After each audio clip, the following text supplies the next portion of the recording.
Alors, Gérard Filoche, le droit du travail, sous un gouvernement dit de gauche, a priori, c'est Filoche, forcément. Oh, ça me fait pas rire parce que Non, mais ça me fait pas rire parce que le droit du travail, c'est ce qu'il y a de plus intime, essentiel, vital pour 18 millions de salariés.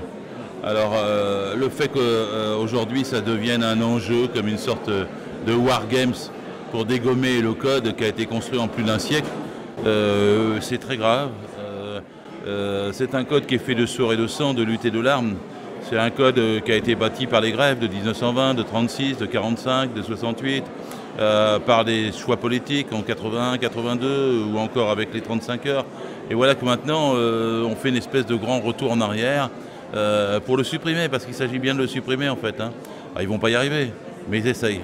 Et donc je trouve ça abominable de la part effectivement d'un gouvernement de gauche. Alors, a priori, il faudrait aller plutôt vers les 32 heures, puisqu'il y a toujours une augmentation de la productivité, de plus en plus de chômeurs, et au contraire, Macron et d'autres parlent de revenir aux 39 heures. Évidemment, parce que vous savez, si on était toujours aux 40 heures, on aurait 10 millions de chômeurs. Je suis stupéfait que les gens ne comprennent pas ça. Entre 1936 et 2002, on est passé de 40 à 35 heures. Et qu'est-ce qu'on a fait en même temps? On a produit plus, on a gagné plus, on a doublé le nombre d'emplois, et ça en travaillant moins.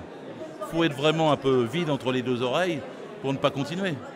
Il va arriver 850 000 jeunes sur le marché du travail chaque année là, à partir de 2018. Comment on fait? Si on ne réduit pas la durée du travail, on ne peut pas lutter contre le chômage de masse. Si on a 6 millions de chômeurs aujourd'hui, c'est parce qu'on est en retard dans la réduction du temps de travail.